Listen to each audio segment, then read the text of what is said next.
Bonjour à tous. Aujourd'hui, nous allons évoquer l'alimentation vivante. L'alimentation vivante, qu'est-ce que c'est? L'alimentation vivante, pourquoi? L'alimentation vivante, comment? Alors comment est-ce que ça m'est venu? Je vais le rappeler très brièvement parce que je pense que j'en ai déjà parlé. Au sortir d'une longue maladie qui avait complètement attaqué mon tube digestif, qui avait fait que par le travail d'une hépatite C et d'une mauvaise hygiène de vie, notamment avec de la consommation d'alcool, sans excès diront certains, mais maintenant je réalise que c'était quand même trop. J'avais développé une cirrhose du foie très grave. Toute la circulation sanguine qui passait par le foie avait créé des dérivations, donc varices œsophagiennes.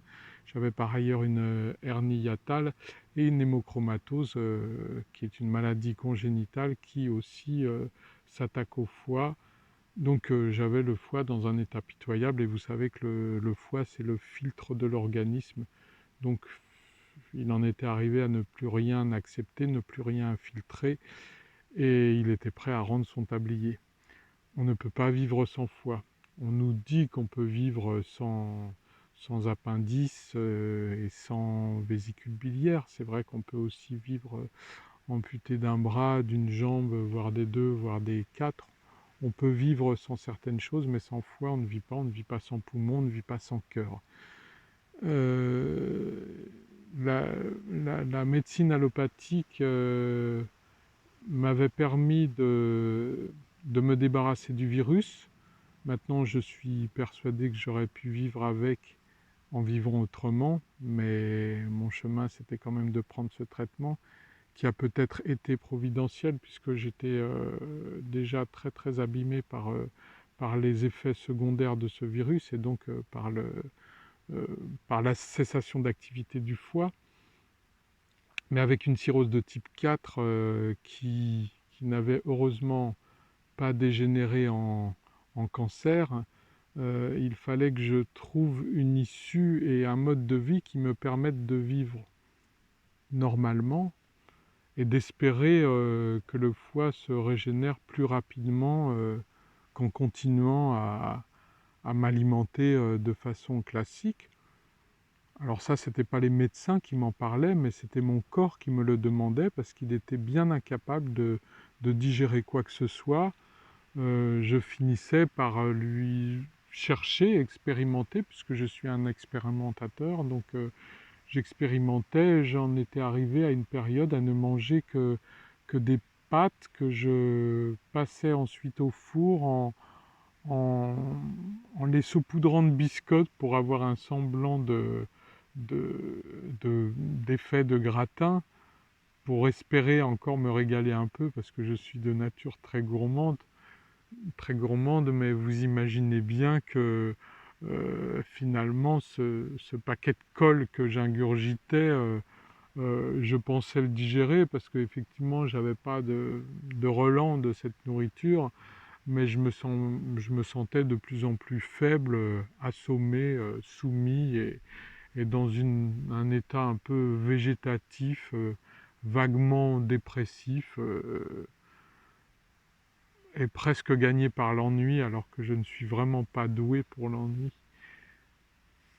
Et je suis donc tombé sur la vidéo d'Irène Grosjean, La vie en abondance, que je vous recommande vraiment. Si vous regardez ma vidéo, sachez qu'elle ne fait que vous recommander cette vidéo d'Irène Grosjean, La vie en abondance. Et cette vidéo, en la regardant, j'ai tout compris. Et j'ai changé mon mode de vie d'une minute à l'autre, c'est-à-dire que le soir même, je ne mangeais plus rien de ce que je mangeais auparavant. Et pourtant, on m'avait dit que ma survie dépendait des protéines animales pour construire mon système musculaire, et que je ne pouvais compter que sur les sucres lents pour m'alimenter en énergie tout au long de la journée. Et j'étais parti pour faire tout le contraire, pour désobéir à ces lois dont on nous a abreuvés depuis l'enfance et dont on nous assomme de plus en plus. Et je découvrais une autre façon de m'alimenter, pour m'alimenter comme nos chers cousins, les singes, les grands singes, c'est-à-dire en m'alimentant principalement de fruits, de feuillages, de racines, et en laissant tomber le 1% d'insectes dont soi-disant ils se repaissent en mangeant les poux de leurs congénères, les puces de leurs congénères. Mais je découvrais que je n'en avais pas besoin, je l'ai découvert au fur et à mesure des journées. À mon avis, ces petites protéines qu'on appelle non sanglantes ne sont pas vraiment ce qui les anime et ce qui leur donne cette santé magnifique qui leur permet d'avoir des journées pleines d'activité, pleines de vie. Et puis voilà, ils tiennent le coup tout au long de la journée sans manger des pâtes, sans manger des pommes de terre. Ils ne se font même pas cuire des lentilles pour avoir des protéines végétales. Non, en fait, on découvre, on redécouvre. Et ça, c'est du factuel, on peut visiter leur cuisine. En fait, leur cuisine, elle existe simplement au moment où ils mangent, parce que préparer leur repas, c'est tout simple. Euh, Ils attrapent des fruits, ils attrapent ce qu'il y a autour d'eux, et puis avec leur couvert, ils mangent, et puis ils mangent jusqu'à ce que finalement le corps leur dise qu'ils n'ont plus faim. Et puis après, on passe à autre chose, on passe à la suite de la vie, sans sortir du repas en se disant « Oh là là, je me sens un peu lourd, va falloir que je digère, peut-être que un grand verre de coca ou un Alka-Seltzer ou un petit digestif me permettront de faire un peu passer ce brouet que j'ai fait absorber à mon corps. » Mais l'être humain, il s'est aventuré dans des contrées pour lesquelles il n'était pas fait, dans des contrées froides où il n'y avait pas de fruits. Finalement, il ne pouvait pas trouver d'énergie suffisante dans les baies, dans les fruits et dans les feuillages que la nature lui offre. Et il est devenu chasseur, il est devenu carnivore, il est devenu cultivateur, il a découvert le feu pour se réchauffer et puis pour faire cuire ses aliments, pour tuer ses aliments et manger finalement du cadavre, puisque les vrais carnivores se nourrissent de chair vivante, puisqu'ils tuent l'animal et ils le mangent immédiatement. Nous, on, on le laisse, on le découpe, on le prépare, on le laisse devenir cadavre pour s'en nourrir et on le fait cuire avant pour bien être sûr que l'animal est mort. Et puis les légumes, et puis les céréales surtout, on les fait cuire pour continuer à manger du mort. Mais si on y réfléchit bien et de façon simple, comment voulez-vous être vivant si on mange des choses mortes? Comment voulez-vous être plein d'énergie en mangeant des aliments qui n'en ont pas? C'est en expérimentant ça que je me suis aperçu qu'on se trompait. J'ai pas eu besoin de faire des expériences sur des animaux, je n'ai pas eu besoin de microscope électronique, d'éprouvettes, de lire des analyses de sang, pour l'éprouver, pour me sentir justement bien plus vivant qu'auparavant, et puis bien plus propre, parce que mon corps n'avait plus de difficulté à éliminer mes repas, tout repartait par les voies naturelles.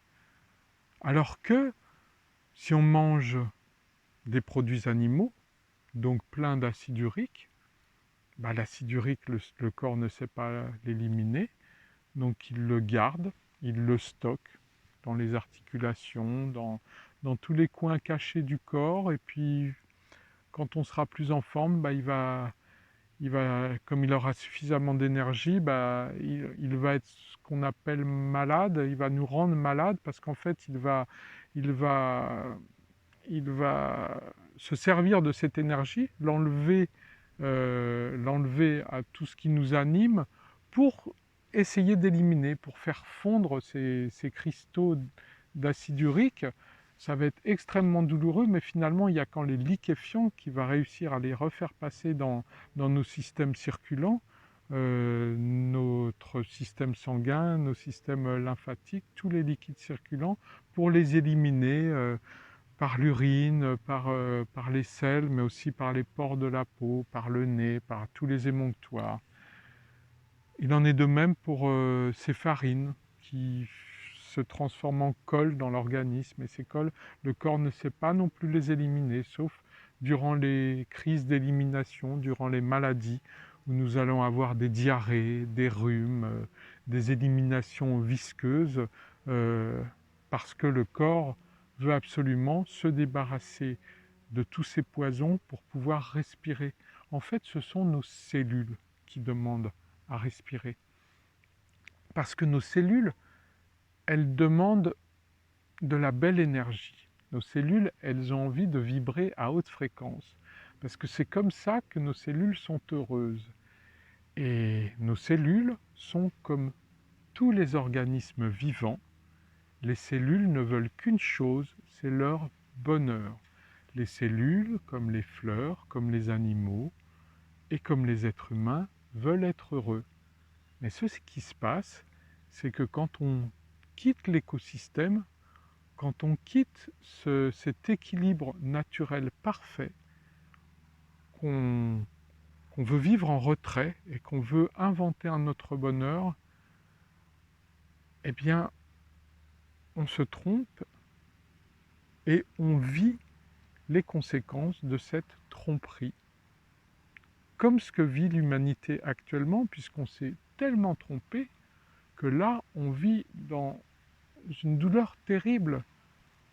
On vit dans un monde malade, qu'on a rendu malade, on vit nous-mêmes malades, on cherche la solution en allant voir le médecin et en se nourrissant de médicaments pour encore plus s'intoxiquer, mais on accepte ça comme une fatalité, et puis comme on nous a appris soi-disant la vérité, eh ben on sait bien que la maladie nous tombe dessus. Oui, on tombe malade, on n'a pas de chance. Vous vous rendez compte, il a eu telle maladie, c'est vraiment pas de chance.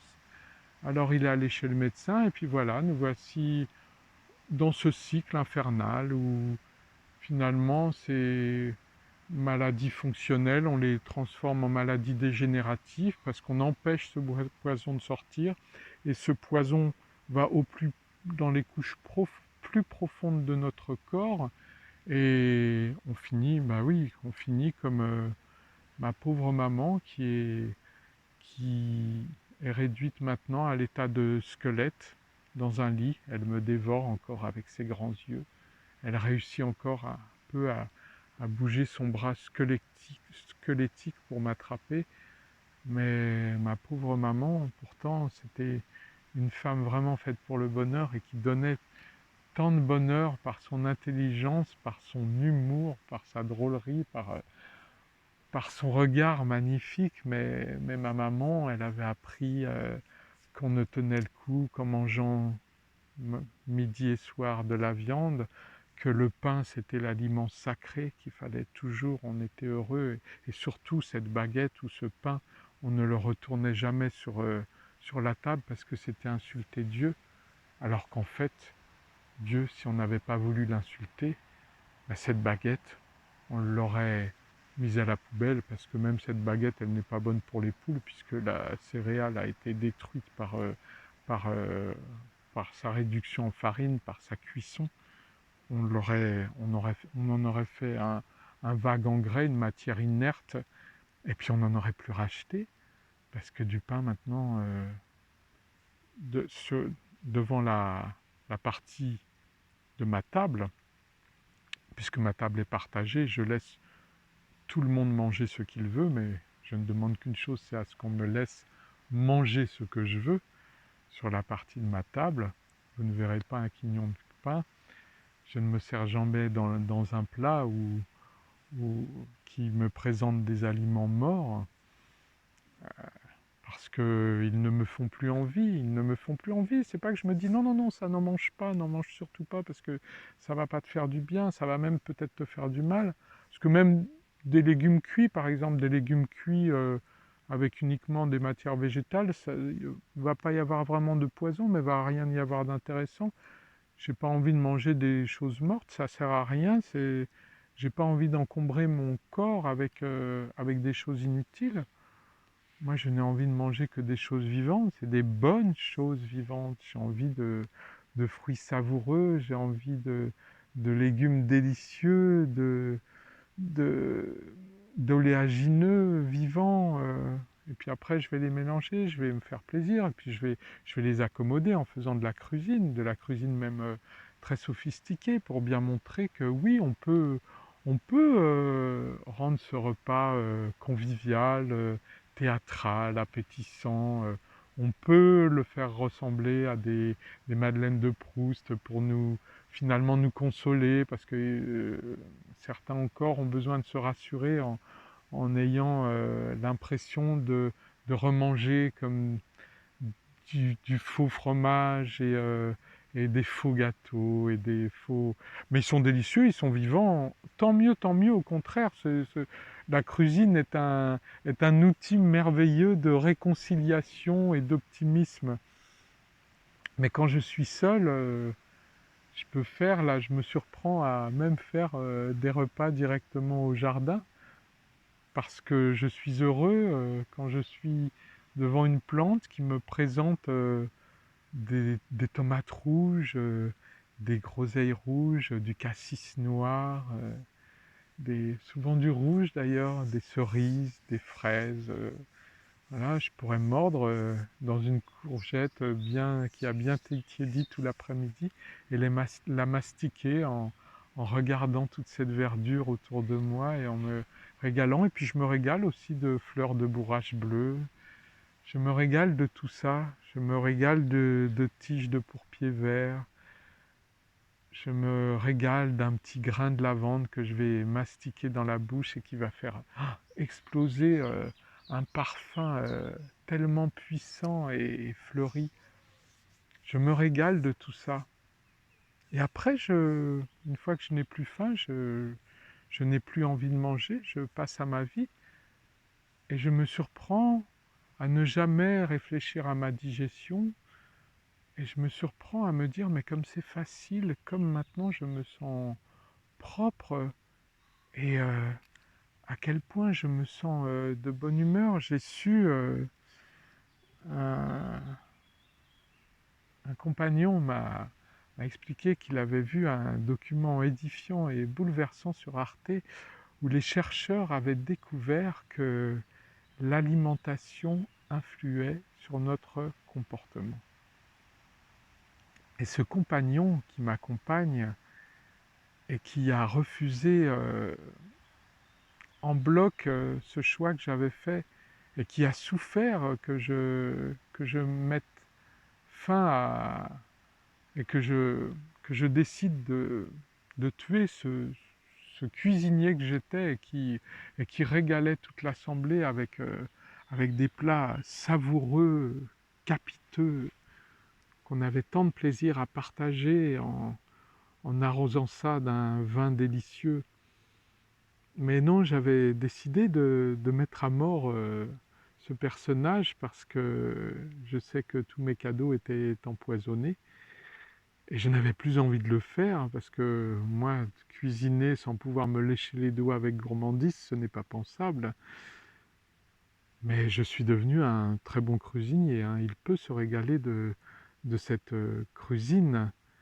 Et donc, il avait vu ce documentaire, mais je lui ai dit, mais ça fait 3 ans que je te dis que par mon expérimentation et en comprenant, non pas en apprenant, mais en comprenant ce que me disait Irène Grosjean, et d'autres le disent aussi, j'avais compris que l'alimentation influe sur le comportement.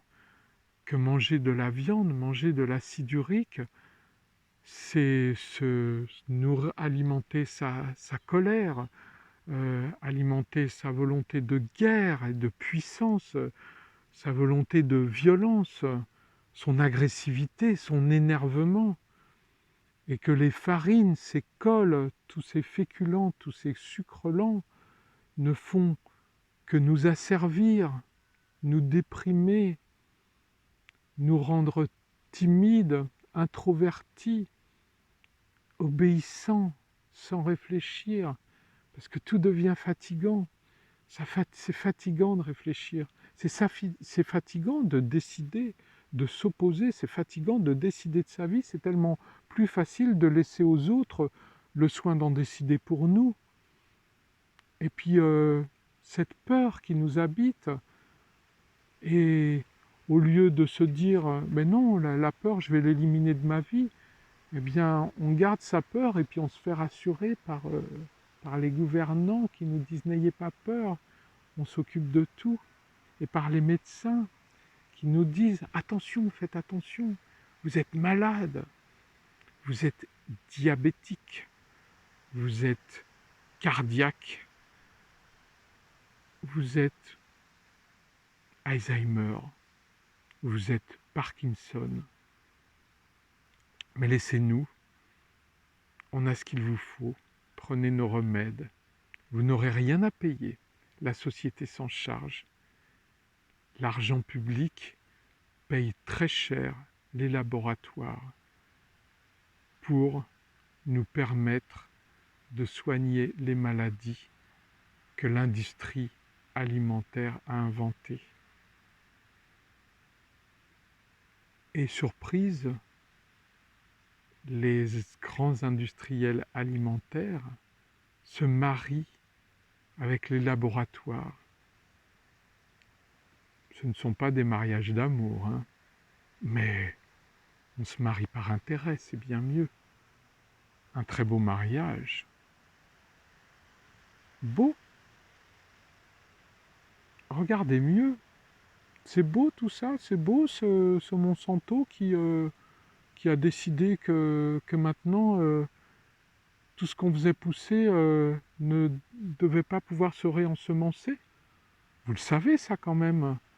Maintenant, les agriculteurs, il faut qu'ils achètent tous les gens leurs semences parce que on ne peut pas comme avant garder les graines de notre récolte, en mettre une partie, les plus belles graines d'ailleurs, pour la saison suivante, pour l'année prochaine, finalement pour ne pas avoir besoin de racheter. Ah oui, mais où est-ce qu'on fait de l'argent dans tout ça? Parce que c'est pas l'argent qui fait le bonheur. En tout cas, eux croient que ça fait leur bonheur. Et ils ne nous en laissent pas beaucoup. Mais moi, je pense qu'on n'en a pas besoin tant que ça, de l'argent. De plus en plus de personnes le découvrent. Pas besoin d'argent. Si on a la santé, si on a l'amour, on a la créativité, et puis on a ce bonheur qui vient de l'intérieur et qui ne vient pas de ce qu'il y a autour de nous, qui ne vient pas ni de ce qu'on mange, ni de ce qu'on aime, ni de ce qu'on aime, ni des objets. Tout ça, c'est en plus. Le bonheur, il est avant tout intérieur. Et tout ce qu'il y a à l'extérieur, ce n'est que du plus, que ce qu'on ajoute. Mais non, le bonheur, il est en nous. Mais le bonheur, il vient d'un esprit saint. Et l'esprit saint vit dans un corps saint. Et un corps sain, c'est un corps qui est bien alimenté. Que l'aliment ne soit que ton seul remède. Hippocrate, eh ben, le serment d'Hippocrate, je pense qu'il est complètement bafoué, hein. Alors il y a des bons médecins, mais méfiez-vous des marchands de médicaments quand même. Je vais finir en vous recommandant un ouvrage que je suis en train de lire, qui m'a été offert, et qui dit de très très belle façon, qui décrit de très très belle façon ce qu'est devenu notre monde. Donc pour ceux qui lisent, voilà, je vous recommande ça. L'avenir des simples, un petit manuel de résistance. Lisez L'avenir des simples si vous en avez le temps. Moi je prends ce temps, je n'en lis pas beaucoup, mais je prends ce temps. C'est un ouvrage merveilleux qui aide à comprendre.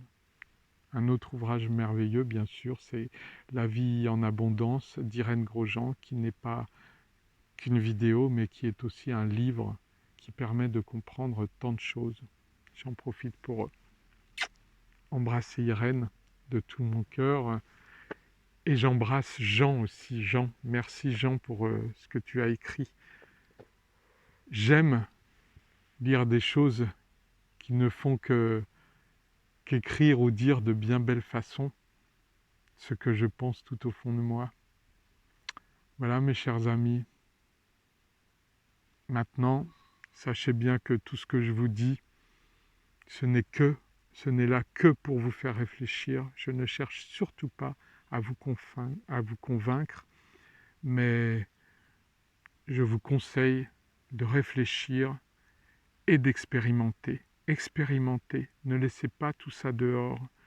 Si vous pensez que peut-être ce qui se dit, peut-être que manger vivant c'est mieux, manger végétal et vivant c'est mieux, qu'à cela ne tienne, vous pouvez essayer une semaine, 15 jours, ça ne mange pas de pain. Ça ne mange pas de pain. Et puis sinon, essayez doucement, ne faites pas comme moi, ne le faites pas à 100%, mais faites-le un petit peu. Commencez vos repas par du vivant. Commencez à inverser la vapeur. Commencez votre repas par des fruits, et puis continuez par des salades, par des assaisonnements que vous aurez inventés. Osez mettre de la banane dans votre salade verte. Osez tout mélanger, expérimentez, testez, apprenez. Il y a plein de vidéos sur YouTube qui vous donnent plein de recettes différentes. Peut-être que je prendrai le temps à un moment donné aussi de vous faire des vidéos de cuisine. J'espère bien pouvoir le faire parce que je sais que beaucoup de vous le demandent. J'essaierai de prendre tout le temps qu'il faut pour vous, après avoir pris le temps pour moi, de me permettre d'être en bonne santé. Tout commence par soi-même. Ce n'est pas de l'égoïsme, c'est la plus belle forme d'altruisme. C'est se mettre en bonne santé pour pouvoir après offrir tout ça autour de soi. Voilà. Allez, je vous souhaite une très belle vie. Je vous envoie tout cet amour qui est en moi, qui est pour vous. Et parce que je sais bien que je le recevrai en retour et que toujours ce mouvement de respiration qui comprend l'expiration et l'inspiration est vraiment le mouvement de vie, et la vie n'est qu'amour. À très bientôt.